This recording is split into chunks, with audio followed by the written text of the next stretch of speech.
함께 나누겠습니다. 사울이 신접한 여인을 찾으러 갔습니다. 7절이었죠. 사울이 그의 신하들에게 이르되 나를 위하여 신접한 여인을 찾으라. 내가 그리로 가서 그에게 물으리라. 그랬더니 여기 보면 엔돌에 신접한 여인이 있습니다. 이렇게 사울이 신접한 여인을 찾아간 거는 지금 당장 자기가 너무 급한데 하나님은 자기 기도에 응답하지 않았기 때문에 어쩔 수 없다고 생각한 겁니다. 근데 지난주에도 말씀을 드렸지만 만일에 하나님이 사울의 기도에 응답하시지 않는다면 그건 무엇 때문입니까? 사울이 하나님의 음성을 듣는 방법을 몰랐기 때문입니다. 사울은 어떻게 생각했냐면 하나님은 꿈으로 혹은 우림과 둠밈으로 혹은 선지자로만 말씀하신다고 생각을 했습니다. 근데 어느 세 가지 중으로 그 중에 하나로도 말씀하시지 않았던 거죠. 근데 그것보다 더 심각한 문제가 있었습니다. 그러니까 하나님을 제안했다. 하나님이 왜 그렇게만 말씀하시냐, 여러 가지 방법으로 말씀하시지. 근데 사울은 하나님을 그 세 가지만 방법을 통해서만 말씀하신다고 이제 생각했다라는 게 첫 번째 문제인데, 이거보다 더 심각한 건 어떤 문제입니까? 사울은 자기가 듣고 싶은 말을 듣고 싶어 했던 거죠. 그러니까 사실은 하나님의 침묵도 하나님의 응답일 수 있는 건데, 사울은 아무리 자기가 귀를 기울여도 자기가 원하는 대답을 듣지 못하게 되자 최종적으로 하나님은 나에게 응답하지 않았다라고 결론을 내린 겁니다. 근데 우리도 하나님께 자주 기도하고 묻고 하나님의 말씀을 우리에게 해주시기를 요청을 합니다. 근데 하나님이 우리의 기도에 들으실 때 가장 중요한 요소는 뭐냐면 하나님과의 관계입니다. 하나님과의 관계.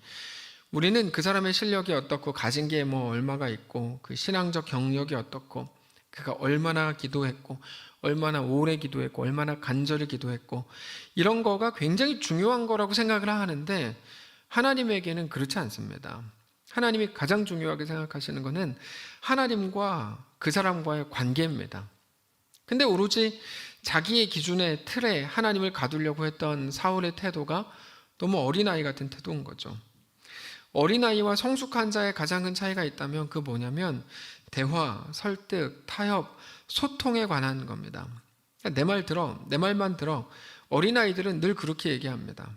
그래서 이게 나이가 문제가 아니고 그 태도가 중요한 건데, 그러다가 자기 말을 들어주지 않으면 막 울고 떼쓰고 화내고 막 소리를 지릅니다. 근데 성숙한 사람들은 대화를 합니다. 설득을 하고 소통을 하면서 맞는 말이면 수용을 합니다. 이 일방적이지 않습니다. 의견이 다른 사람과도 이제 대화가 됩니다. 근데 이거는 굉장히 어려운 일이긴 한데 성숙한 사람들을 보면 그게 가능합니다. 그러니까 사울이 지금 하고 있는 이런 태도, 자기가 하나님께 무엇을 기대하고 기도했는데 하나님이 자기가 원하는 어떤 응답을 하시지 않았다고 생각이 되자 자기가 듣고 싶은 말을 해줄 또 다른 누군가를 찾아가는 이런 식의 태도는 전형적인 어린아이 같은 태도인 것이죠. 그래서 하나님이 전능하시다면서도 내가 원하는 일이 일어나지 않을 때 어떤 사람들이 뭐라고 말합니까? 기도를 더 해봐라.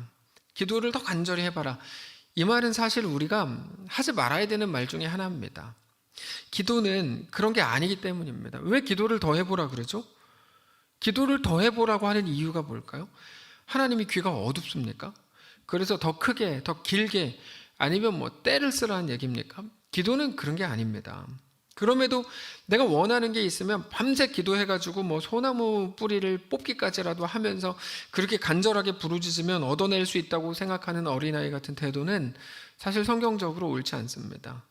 근데도 그렇게 하고 그러다가 하나님이 가끔 뭐 100에 한두 번 너무 안타까워서 그렇게까지 기도하니까 안타까워서 긍휼을 베풀어서 가끔씩 들어주실 때가 있는데 그게 마치 기도의 능력이라고 생각을 하는 거죠. 그래서 내가 기도했다, 내가 간절했다, 내가 열심히 했다만 남는 겁니다. 그걸로 이제 책을 쓰는 거죠. 한국 교회 안에 그런 책들이 얼마나 많은지 모릅니다. 부끄러운 일입니다. 반대로 하나님이 들어주시지 않으면 하나님을 믿을 필요가 없게 되는 거죠. 내 소원을 들어주지 않는 하나님은 자기 인생에 더 이상 의미가 없는 겁니다. 어떤 분은 실제로 이렇게 얘기하더라고요. 내 기도에 응답하지 않는 하나님을 뭐하러 믿냐, 이렇게 말하는 분들도 계십니다. 그럴 거면 하나님을 믿을 필요가 없어지는 거죠. 그러니까 그 기준이 이미 자기 자신이 되는 겁니다. 이게 심각한 건데 이게 사울의 하나님에 대한 태도였습니다. 그래서 하나님이 자기 기도에 응답하시지 않는다, 반응하지 않는다고 생각하니까 사울이 곧장 어떻게 합니까? 신접한 자, 이게 이제 무당, 보살 이런 뜻인데 점쟁이를 찾아가죠. 어떤 신학자가 이 부분을 가지고 이렇게 표현했습니다. 사울이 하늘과 땅의 어디에서도 도움을 얻지 못하자 지옥의 문을 두드리기 시작했다. 정확한 표현이죠. 근데 무서운 표현입니다. 여러분, 지옥의 문을 두드리지 마십시오. 너무 위험한 일이고 정말 무서운 일입니다. 근데 재밌는 거는 사울 스스로도 그게 떳떳하지 못한 일이라는 것을 알았다는 거예요. 그래서 오늘 본문을 보면 변장을 하고 찾아갑니다. 8절인데요. 사울이 다른 옷을 입어 변장하고 두 사람과 함께 갈 때 그들이 밤에 그 여인에게 이르러서는 사울이 이르되 청하노니 나를 위하여 신접한 술법으로 내가 내게 말하는 사람을 불러오리라. 참 저는 오늘 본문을 보면서 정말 재밌었어요. 재밌잖아요. 네. 신접한 술법으로 내가 너에게 말하는 사람을 불러올리라. 이런 표현들 재밌지 않으세요? 재밌어요. 그러니까 자기가 두려웠겠죠. 뭐가 두렵냐면 자기가 쫓아냈거든요. 신접한 자. 지난주에 살폈는데 자기가 쫓아냈거든요. 신접한 자를 쫓아낼 땐 언제고 자기가 찾아가냐? 백성들이 이런 말을 할까 봐 자기가 변장을 하고 이제 간 거예요. 백성들한테는 하지 말라 그래 놓고 자기는 해도 된단 말이냐? 저는 지금 정부 혹은 LH 이런 얘기 하는 게 아니에요. 근데 하지 말라 그래 놓고 자기가 한다 그러냐? 이런 식의 얘기를 들을까 봐 사울이 변장을 한 거예요. 그렇게 변장을 해서 찾아가죠. 아무튼 그렇게 신접한 여인을 찾아가는데 거기서 사울과 신접한 여인이 나누는 대화를 보면 이게 웃깁니다. 8절을 다시 보시면 사울이 다른 옷을 입어 변장하고 두 사람과 함께 갈 때 그들이 밤에 여인에게 이르러서는 신접한 여인, 보살 사울이 이르되 청하노니 나를 위하여 신접한 술법으로 내가 내게 말하는 사람을 불러오리라 하니 9절 여인이 그에게 이르되 네가 사울인지 모르니까 사울이 행한 일 곧 그가 신접한 자와 박수를 이 땅에서 멸절시켰음을 안하니 네가 어찌하여 내 생명의 올무를 놓아 나를 죽게 하려느냐. 너 나 속이는 거지. 그래서 내가 그렇게 하면은 나 고발하려고 그러는 거지. 그런 말이죠. 10절 사울이 여호와의 이름으로 그에게 맹세하여 이르되 여호와께서 살아계심을 두고 맹세하노니 네가 이 일로는 벌을 당하지 아니하리라. 여러분, 사울은 왕의 군복을 벗고 일반 군인의 옷을 갈아입고 나서 점집에 갔거든요. 처음에는 무당이 이 사울을 못 알아봅니다. 사울이 무당한테 한 사람 불러 올려줘. 그때 무당이 야, 우리나라 왕이 그런 이상한 짓 하지 말라 그런 거 모르냐? 너 나 죽일 셈이냐? 묻죠. 그랬더니 사울이 무당에게 너 그 일로 절대 벌 받지 않을 거다. 그러면서 누구의 이름으로 맹세합니까? 여호와의 살아계심을 두고 맹세해요. 저 이 부분이 재밌더라고요. 둘이 아주 웃기고 있는 거죠. 자, 이 맹세가 여러분 생각해 보십시오. 우리도 하나님의 이름으로 가끔 맹세하는 사람들이 있습니다. 이 맹세가 정당한 맹세입니까? 이 맹세가? 하나님이라는 이름을 대기만 하면 그냥 맹세가 됩니까? 그게 안 되잖아요. 그렇지도 않은데 지금 자기들끼리 이러고 있는 게 참 웃긴 거예요. 교회끼리 축구를 하면 되게 재밌어요. 우리 교회는 기본적으로 싸움을 합니다. 축구를 안 하고. 그래서 지금은 축구를 별로 안 하는데 어떻게 하냐면 어떤 교회들은 꼭 축구를 하기 전에 기도를 하고 축구하자 그래요. 그래서 그냥 축구하지. 그러면 꼭 그쪽 교회에서 그래 기도하고 축구합시다. 그래서 하세요. 그럼 이제 기도를 해요. 기도하는 게 왜 나쁘겠습니까? 근데 평소에는 식사 기도도 제대로 안 하는 사람들이 꼭 축구를 하려고 그러면 꼭 기도해요. 저는 그게 의문이에요. 저 사람들은 왜 꼭 기도를 하고 축구하지? 근데 기도하는 내용이 하나같이 축구할 때 다치지 않게 해주십시오. 그게 하나같이 하는 기도 내용이에요. 그렇게 해놓고 거칠게 해서 서로 싸우고 축구할 때 어떤 상황에서든지 저분은 우리 형제야.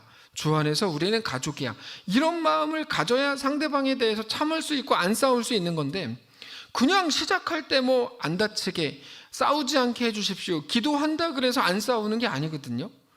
무슨 말인지 이해가 되세요?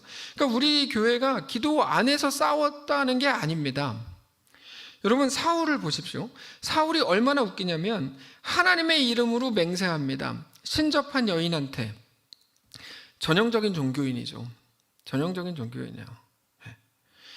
이게 참 재밌습니다. 그리스도인으로 하나님의 마음을 품어야 되거든요. 그렇게 그리스도인으로 말하고 그리스도인으로 생각하고 그리스도인으로 선택하려고 애써야 되는 거죠. 그게 하나님과 동행이죠. 하나님의 이름을 부르면 되는가? 그렇지 않습니다. 제가 여기저기 돌아다닐 때 목사님의 옷을 입으면 제가 목사가 됩니까? 그렇지 않죠. 그렇지 않죠. 저는 그래서 목사님처럼 옷 입고 다니는 사람 정말 싫어하거든요. 어디 갈 때 꼭 그렇게 입고 다니는 분 정말 개인적으로 좋아하지 않습니다. 왜 그렇게 자꾸 겉에 어떤 모습을 가지고 그렇게 하려고 그러냐고요. 그게 아니거든요. 근데 오늘 본문을 보면 오늘 본문의 앞권은 그 이후입니다. 11절부터 25절인데 전에도 한번 말씀을 드린 적이 있긴 있는데 많은 사람들이 깜빡 속는 내용이 이 내용입니다. 가장 많이 속는 구절 중에 하나가 이 본문입니다. 오늘 본문을 우리가 정직하게 잘 생각을 안 하면 이상한 말을 하게 되는 내용이 오늘 본문입니다. 오늘 본문을 먼저 내용을 살피고 나서 여기는 하나님 마음을 나누겠는데 내용은 이렇습니다. 어렵진 않아요. 사울이 무당에게 갔을 때 사무엘을 불러달라고 말합니다. 11절이죠. 여인이 이르되 내가 누구를 내게로 불러올리려 하니 사울이 이르되 사무엘을 불러올리라. 자, 사울이 사무엘을 불러달래요. 그랬더니 그 무당이 곧바로 사무엘을 불러올립니다. 13절에 왕이 그에게 이르되 두려워하지 말라. 네가 무엇을 보았느냐 하니 여인이 사울에게 이르되 내가 영이 땅에서 올라오는 것을 보았나이다 하는지라. 흥미진진해졌죠. 죽은 사무엘을 불러달라니까 하나님의 사람도 아니고 신접한 여인 무당이 죽은 사무엘을 불러올려요. 그랬더니 신접한 여인에게 사무엘의 모양이 어떠냐고 물어봅니다. 사울이. 그랬더니 한 노인입니다. 그가 겉옷을 입었습니다. 그랬더니 사울이 사무엘이 맞구나 그러면서 얼굴을 땅에 대고 절을 합니다. 14절이죠. 사울이 그에게 이르되 그의 모양이 어떠하냐 하니 그가 이르되 한 노인이 올라오는데 그가 겉옷을 입었나이다 하더라. 사울이 그가 사무엘인 줄 알고 그의 얼굴을 땅에 대고 절했다. 그렇게 땅에서 올라온 사무엘이라는 사람이 사울에게 뭐라 그러냐면 여러분 진짜 사무엘이라면 사울에게 할 말이 얼마나 많겠습니까? 근데 15절 보면 뭐라 그러죠? 사무엘이 사울에게 이르되 네가 어찌하여 나를 불러올려서 나를 성가시게 하느냐? 첫 마디가 이 말이에요. 도대체 이 둘의 대화가 어떻게 갈까? 그랬더니 사울이 나 너무 심각합니다. 내가 기도해도 하나님 대답을 안 하십니다. 이렇게 이제 얘기하는 거죠. 그랬더니 사무엘이 이렇게 말합니다. 16절에 사무엘이 이르되 여호와께서 너를 떠나 내 대적이 되게 하셨거늘 네가 어찌하여 내게 묻느냐 그러면서 쭉 이렇게 얘기합니다. 그러면서 한마디로 너 이제 끝났다 이렇게 얘기했더니 사울이 나 이제 끝났대 그러면서 다리가 풀렸다. 이게 이제 오늘 본문입니다. 오늘 본문이 너무너무 특이하기 때문에 우리가 정신을 차리지 않으면 깜빡 속습니다. 실제로 많은 분들이 깜빡 속아서 이상하게 말하는 본문인데 결론부터 말씀을 드리면 여기 있는 이 사람은 사무엘이 아니다. 이게 이제 결론입니다. 죽은 사람은 이렇게 못 끌어올린다. 끌어올릴 수가 없다. 전에 성경 해석법에 대해서 말씀을 드렸죠. 이 한 구절 가지고 하면 안 되고 성경 전체에서 말하는 게 뭔지를 알고 가야 된다. 오늘 본문에 있는 사무엘이라고 하는 사람은 누군가? 저 사람은 사무엘이 아니고 사탄이 장난치는 겁니다. 이유를 몇 가지 말씀드릴게요. 먼저 사무엘의 영혼은 땅에 있지 않습니다. 하늘에 있죠. 당연한 거죠, 그거는. 근데 땅에서 올라오죠. 무슨 땅에서 올라오긴 속을 뻔했죠. 이 자주 속는 부분이라니까요, 사람들이. 그리고 또 하나, 죽은 사람의 영혼을 자기 목적 때문에 끌어올리는 것은 하나님의 방식이 아닙니다. 하나님은 그렇게 일하시지 않습니다. 전에도 자주 말씀을 드렸지만 누가복음 16장을 보면 거지 나사로와 부자가 죽어서 거지 나사로는 천국에 가고 부자는 지옥에 갑니다. 근데 부자가 너무 괴로우니까 아브라함한테 제발 나한테 와서 물 한 방울이라도 주십시오. 그때 아브라함이 뭐라 그러냐면 안 된다 이놈아 이렇게 얘기합니다. 그랬더니 그러면 부자가 내 형제들이 아직 세상에 살아있는데 나사로를 보내서 니네 똑바로 살라고 해주면 안 됩니까? 이렇게 말합니다. 그랬더니 그런 거 안 한다 이놈아 이렇게 딱 잘라서 말합니다. 그러면서 하나님의 뜻은 그렇게 신비하게 듣는 게 아니라 말씀과 선지자에게 듣는 거다. 말씀과 선지자는 이미 그들 앞에 있다. 이렇게 얘기합니다. 그게 하나님의 뜻이고 하나님의 행하시는 방식이라는 거죠. 누가복음 16장 29절인데 아브라함이 이르되 그들에게 모세와 선지자들이 있으니 그들에게 듣는 거다. 이렇게 얘기합니다. 신접한 여인이 부르니까 사무엘이 땅에서 올라왔다고요? 성경을 모르면 그런가 보다 할 수 있습니다. 그거는 맞지 않습니다. 조금만 더 생각해 보면, 그리고 하나님은 사울의 기도에 응답하지 않았다면서요. 그쵸? 근데 사울이 느낄 때 하나님은 자기한테 대답 안 하셨잖아요. 근데 하나님께 기도할 때는 응답 안 했던 하나님이 무당을 찾아서 부탁하니까 사무엘을 보낸다? 말도 안 되는 소리거든요, 이거. 맞지도 않는 거고 말도 안 되는 소리예요. 근데 말도 안 되는 소리를 하는 사람들이 한국 교회 안에 종종 있습니다. 종종 있습니다. 대표적으로 귀신 보는 사람들. 귀신 본 사람들 많죠. 귀신으로 가장 많이 등장하는 배우는 누구죠? 돌아가신 시아버지나 시어머니죠. 또는 노멀한 귀신 같은 모습으로 나타납니다. 노멀한 귀신의 모습이라는 것은 뭐 하얀 옷을 입고 머리는 스트레이트로 좀 긴 생머리 뭐 이런 거죠. 이런 거면 뭐 얼굴은 하얗고 이런 겁니다. 귀신 본다고 하는 사람들이, 귀신 봤다고 기도 받는 사람들이 의외로 많습니다, 여러분. 뭐 저도 의외로 기도 많이 해줬고. 근데 이게 거짓말이 아니라 진짜 보이는 건데, 귀신이 그런 걸로 왜 거짓말 하겠어요, 그분들이. 근데 재밌는 거는 귀신이 거의 한결같은 모습이에요. 한결같은 모습이에요. 한눈에 딱 보면 귀신이다, 딱 알아볼 수 있는 모습으로 나타납니다. 최소한 살아있는 사람이 귀신으로 나온 적은 없습니다. 제가 대화해 볼 때 살아있는 사람이 귀신으로 나온 적은 없어요. 저도 귀신 본다 그래서 기도 많이 해드렸는데 한 명도 목사님이 귀신으로 나왔어요, 이런 적은 없어요. 제가 꿈에 나온 적은 있어요. 근데 제가 귀신으로 나온 사람은 없어요. 다 죽은 사람입니다. 근데 귀신은 대부분 유니폼을 입어요. 뭐 하얀 옷, 보통 여자 귀신은 하얀 뭐 치마, 이렇게 한복, 이런 거. 바지 입은 여자 귀신 봤다 그런 사람 한 명도 못 봤어요. 정말 한 명도 못 봤습니다. 남자는 대부분 검은 옷, 요즘에는 정장도 가끔 있는데 이건 드라큘라의 이제 영향을 좀 받은 것 같고 대부분 검은 한복을 이렇게 입습니다. 갓 쓰고. 걔네 유니폼입니다. 그래서 한눈에 귀신이다 딱 알아보는 거죠. 근데 생각해 보세요. 귀신은 언제나 알만한, 그럴듯한, 누구라도 속을 만한 모습으로 나옵니다. 귀신을 봤다는 사람들이 거짓말하는 게 아니라 진짜 본 겁니다. 잘 아셔야 되는데 그 사람들은 속은 겁니다. 진짜 돌아가신 시아버지나 시어머니는 못 돌아다닙니다, 여러분. 둘 중에 하나예요. 천국 아니면 지옥이에요. 못 돌아다닌다고. 못 돌아다녀. 사탄이 시아버지의 모습을 보여준 거죠. 사탄이. 그렇게 장난치니까 진짜인 줄 아는 거야. 사탄이 자주 쓰는 방법입니다. 우리나라에서는 웬만해서는 정장을 입고 안 나타납니다. 웬만해서. 그럼 뭐 드라큘라 뭐 이렇게 안 나타납니다. 근데 미국이나 영국 같은 서양에서는 거의 정장 입고 나타나죠. 귀신. 한복 입으면 귀신인지 못 알아보니까. 오늘 본문을 보아도 사울이 이렇게 묻습니다. 그 모습이 어떠냐? 무당이 대답하죠. 겉옷을 입었습니다. 한 노인입니다. 왜 그런 옷을 입고 왔을까요? 그렇게 입어야 사무엘이라고 생각하니까 사탄이 그렇게 한 거야. 사람이 죽으면 떠돌아다니는 게 아니고 천국이나 지옥을 갑니다.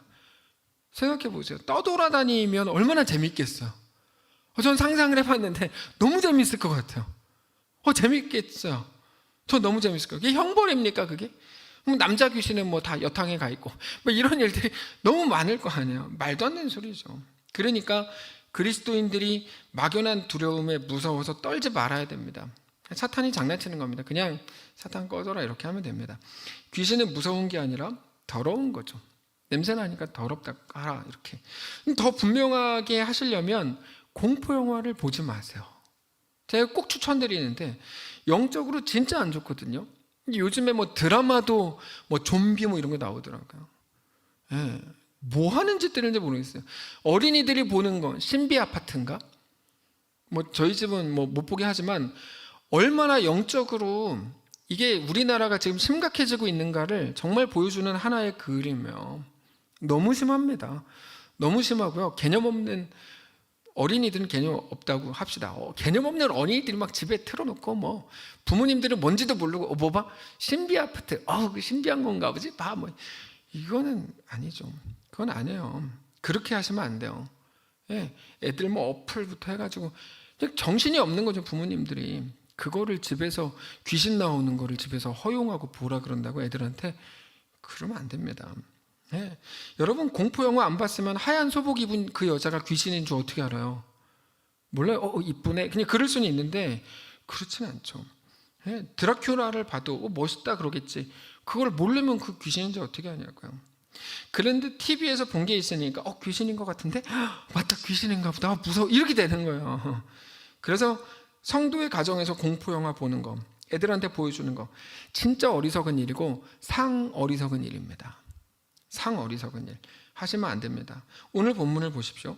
사울이 사탄한테 제대로 속았죠. 그 결과 어떻게 됩니까?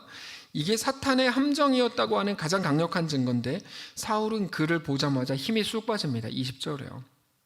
사울이 갑자기 땅에 완전히 엎드러지니 이는 사무엘의 말로 말미암아 심히 두려워하며 또 그의 기력이 다하였으니 이는 그가 하루 밤낮을 음식을 먹지 못하였음이니라. 너무너무 무서워서 다리가 풀리고 음식을 못 먹었습니다. 사탄이 역사하는 전형적인 모습입니다.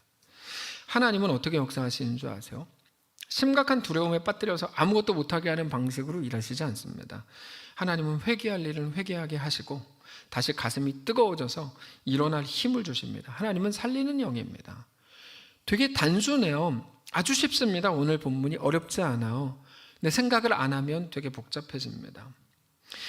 회개하고 돌이키게 하고 일어나게 하는 게 하나님의 목적이지 더 쓰러지게 하고 더 힘이 빠지게 하는 건 하나님의 방식이 아닙니다. 사탄과 사울은 지금 자기들끼리 놀고 있는 겁니다.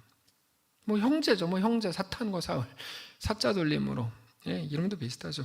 우리가 오늘 본문에서 나누려고 하는 게 바로 이겁니다. 사랑하는 성도 여러분, 우리는 오직 우리 주 하나님을 바라봐야 됩니다. 그것만 우리가 살 길입니다.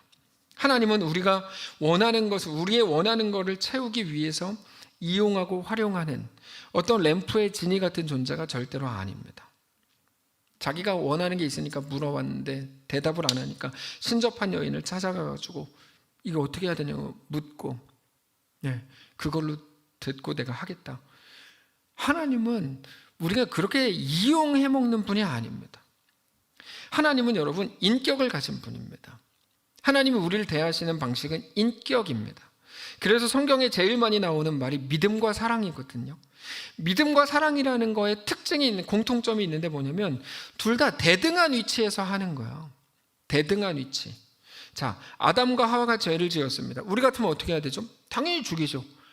더 나중에 죄 지었으면 죽일 애들도 많았는데 아담과 하와 니네 딱 죄 지었으니까 편하다. 얘네 딱 죽이고 새로 만들면 되는 거 아니에요? 얼마나 편해요. 근데 하나님은 그렇게 하지 않으시죠. 그렇게 하지 않으세요. 새로운 삶을 주시고 그들의 후손으로 역사가 쓰여지게 하십니다. 그러다가 노아의 홍수가 나오고 바벨탑이 나오죠. 하나님은 인류를 없애고 다시 시작하지 않으시고 어떻게 합니까? 다시 한번 용서하시고 기회를 주시고 주고받고를 계속 하시죠. 답답하죠. 그래서 어떻게 보면 하나님은 가장 어리석은 분인 것 같아요.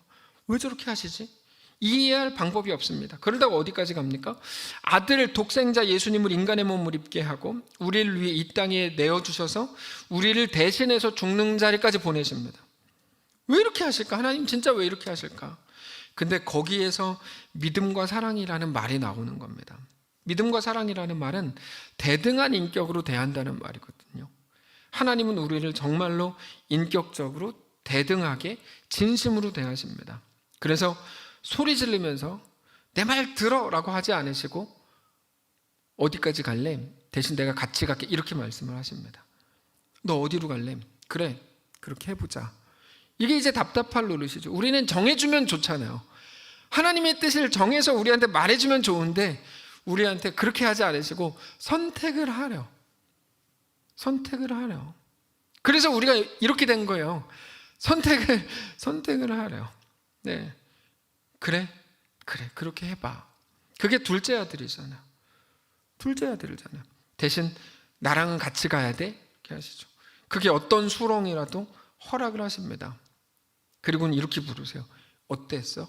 거기서 뭐를 배웠어? 이렇게 부르세요. 그 우리의 역사 아니었습니까? 여러분 다 우리가 하고 싶은 대로 하셨죠?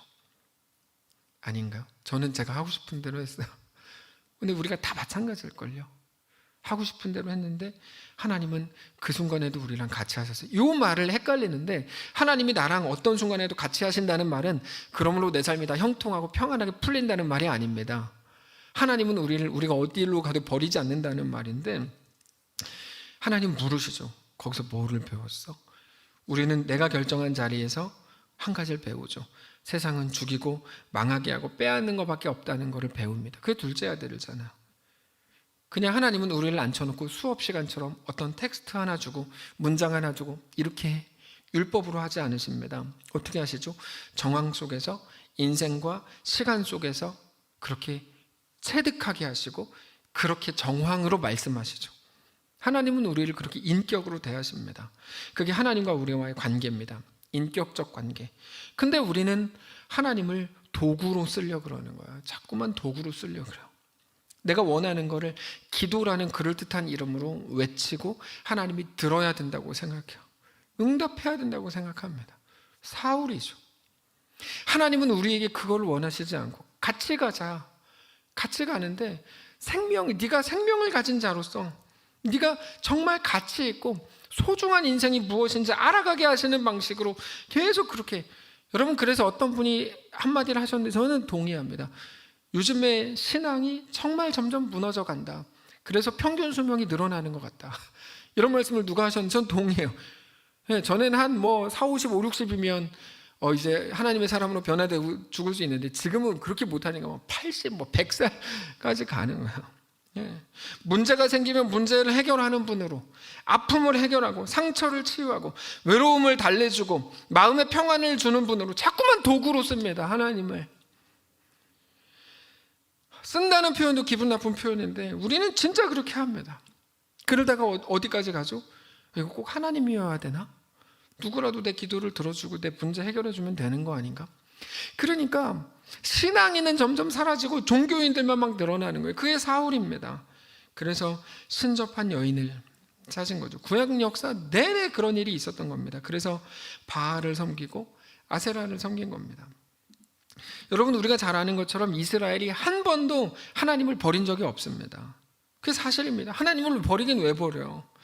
하나님이 잘 해결해주는 특정한 문제가 있을지도 모르는데 하나님을 버릴 이유가 없죠.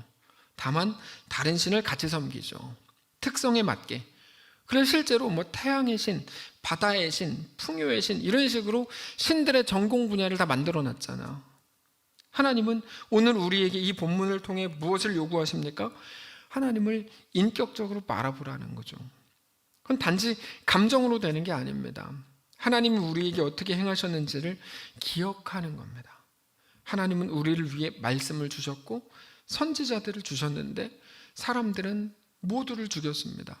그래서 나중에 아들까지 주셨는데 사람들은 아들까지 죽였습니다.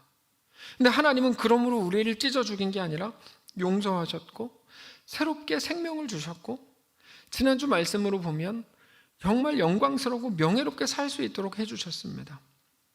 예수님의 죽으심을 부활로 만들어서 우리 모든 사람을 살리신 게 바로 우리 하나님이 행하신 일입니다. 하나님이 어떤 분이신지 기억하시기 바랍니다. 그래서 우리에게 요구되는 건 뭐냐? 얼마 전에 성찬에 대해 잠깐 말씀을 드렸는데 이게 아침 경건인지 수요예배인지 기억은 안 나는데 말씀을 드렸는데요. 예수님의 고난, 매맞음, 십자가의 고통 얼마나 아프셨을까? 이 감정에 빠지는 것은 성찬이 뭔지 모르기 때문입니다. 성찬은 그런 게 아닙니다. 그때도 말씀을 드렸던 것 같은데요. 예수님 십자가에 못 박히셨는데 얼마나 아프셨을까? 여러분, 그것보다 더한 고통을 당하면서 죽는 사람도 얼마든지 있습니다. 얼마든지 있어. 근데 예수님의 십자가의 고통, 고난, 그게 성찬에서 우리가 묵상해야 될 내용은 아닙니다. 성찬은 뭐라 그랬죠? 예수의 길을 가라고 하시는 하나님의 명령이다. 그렇게 말씀을 드렸습니다.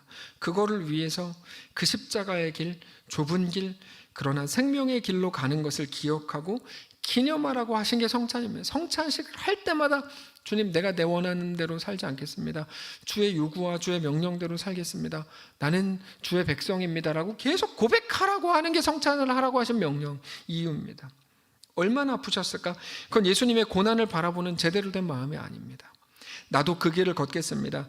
그렇게 하라는 겁니다. 예배할 때마다 우리는 그 마음을 가져야 됩니다. 나도 그 길을 걷겠습니다. 나도 주님을 따르겠습니다. 하나님이 오늘 우리에게 요구하시는 게 그겁니다.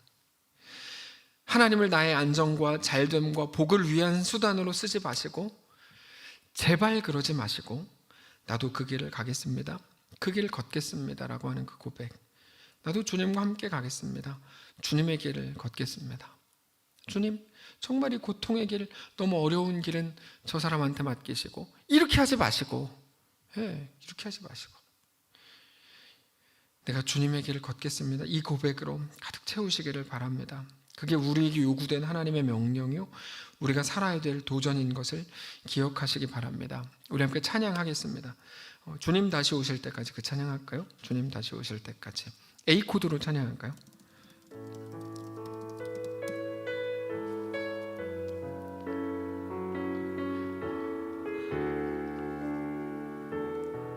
함께 찬양합시다. 주님 다시 오실 때까지 나는 이 길을 가리라.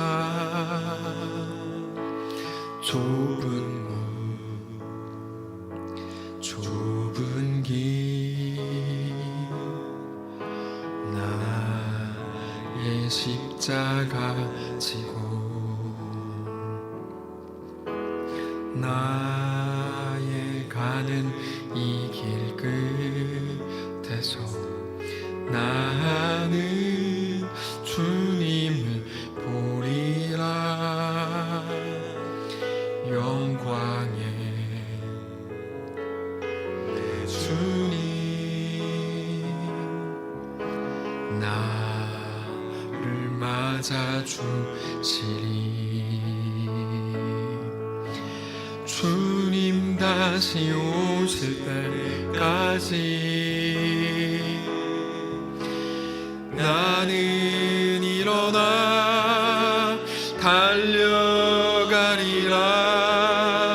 주의 영광 온 땅도 풀 때 나는 일어나 노래하리. 내 사모하는 주님 온 세상 구주시라. 내 사모하는 주님 영광의 왕이시라. 후렴 다시 한번 합니다. 주님 다시 오실 때까지, 주님 다시 오실 때까지 나는 일어나 달려가리라. 주의 영광 온 땅 풀 때 나는 일어나 노래하리. 내 사모하는 주님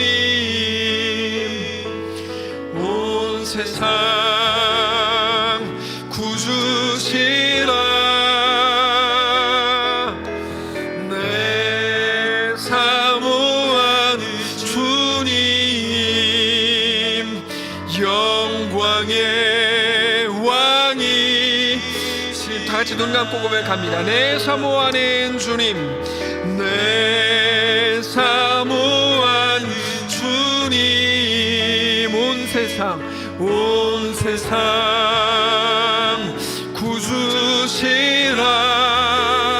내 사모하는 주님, 내 사모하는 주님 영광의 왕이시라. 영광의 왕이시라. 여러분, 사울의 실패가 뭐였을까요? 사울의 실패는 단순합니다. 하나님을 인격적 관계, 인격적 대상이 아니라 도구로 쓴 겁니다. 여러분, 이건 사울만의 문제가 아니라 우리에게도 얼마든지 일어날 수 있는 문제입니다. 사울 욕할 거 하나도 없습니다. 지난주에 말씀을 드렸나요? 사울 욕해서 뭐 할 건데요? 혹은 다윗 높여서 뭐 할 건데요? 다윗 뭐 영웅이다, 대단하다, 뭐 할 건데? 아브라함은 대단하다, 모세 훌륭하다, 아무 쓸데없는 말들요. 그 말들에 속지 마십시오. 점검하십시오. 하나님이 우리에게 오늘 요구하시는 것은 나를 도구로 쓰지 말라거든요. 인격적 대상이다. 성찬 마지막에 말씀드렸잖아요. 하나님이 우리에게 아들 예수를 주셨다. 그리고 우리의 삶을, 우리 인생을 요구하신다 이거죠. 얼마나 아프셨을까? 여러분, 그건 함정입니다. 그게 아니고 뭐라고요? 주님, 나도 그 길을 가길 원합니다. 그게 요구라고요. 다음 주가 이제 고난주간인데요. 그래서 제가 정말 우려되는 것, 그래서 정말 하지 않으려고 하는 것, 얼마나 아프셨을까? 그게 아니고 주님, 나도 그 길을 걷기를 원합니다. 이게 고난주간의 핵심이어야 하거든요. 성찬의 핵심이고, 아까 권사님 기도하신 것처럼 이름은 얼마든지 달라질 수 있겠죠. 헌신과 희생과 봉사, 순종과 충성. 그러나 어떤 이름인가, 단지 무엇으로 표현하는가가 아니라 주님, 나도 그 길을 걷겠습니다. 우리 한번 이 시간에 조용히 묵상하면서 기도하기를 원하는데요. 주님, 내가 그 길을 가기를 원합니다. 나도 그 길을 걷겠습니다.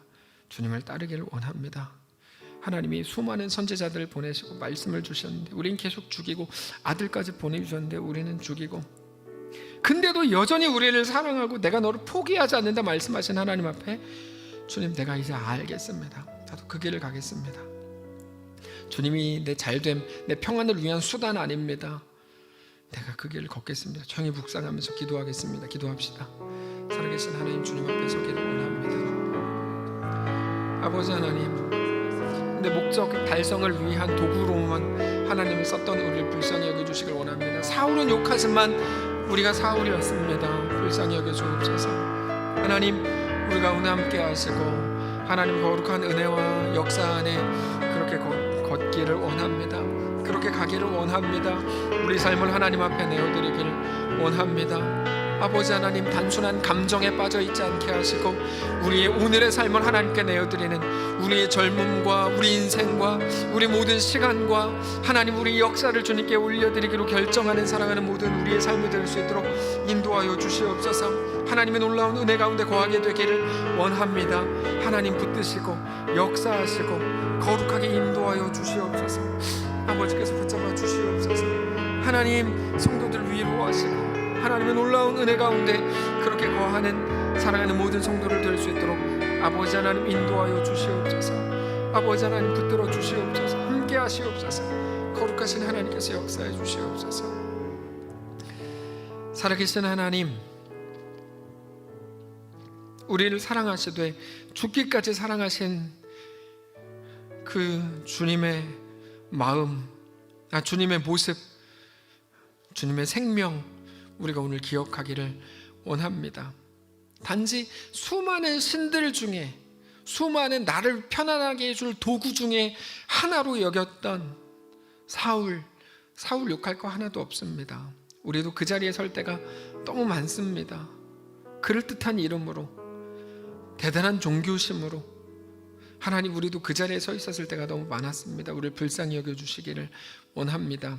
다만 이제 내가 너의 삶을 요구한다 말씀하신 하나님 앞에 깜짝 놀라서 두 손 들면서 항복하면서, 네 주님, 나는 주님의 것입니다 고백하는 사랑하는 모든 성도들 되게 하옵소서.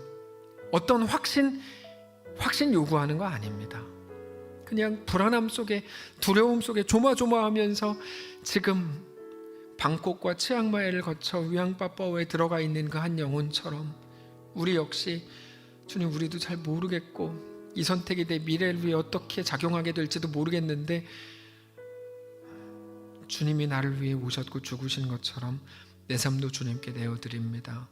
옳고 그름을 다 떠나서 나는 주님의 것입니다라고 고백할 수 있는 그 자리에서 그 순간 그 고백과 그 순종으로 우리 삶을 하나님께 올려드리는 모든 성도들 되게 하옵소서. 이번 주일부터 고난주간이 시작되는데 하나님, 우리에게 이번 고난주간 한 주 동안에 허락하실 말씀들을 기대하고 또 소망합니다. 하나님, 우리의 삶에 커다란 변화가 시작되는 이번 다음 한 주간 될 수 있도록 은혜를 허락해 주시고 그렇게 하나님 앞에 순전한 자들로, 순전한 제물로 다 내어드리게 되는 귀한 우리의 삶이 될 수 있도록 축복하시옵소서.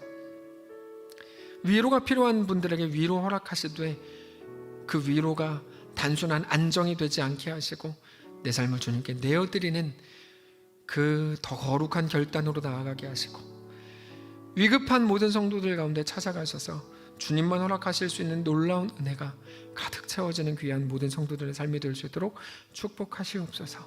감사드리며 살아계신 예수님의 이름으로 기도합니다. 아멘. 하늘에 계신 우리 아버지여, 이름을 거룩히 여김을 받으시오며 나라가 임하옵시며 뜻이 하늘에서 이루어진 것 같이 땅에서도 이루어지이다. 오늘날 우리에게 일용할 양식을 주옵시고 우리가 우리에게 죄진 자를 사하여 준 것 같이 우리 죄를 사하여 주옵시고 우리를 시험에 들게 하지 마옵시고 다만 악에서 구하옵소서. 대개 나라와 권세와 영광이 아버지께 영원히 있사옵나이다. 아멘.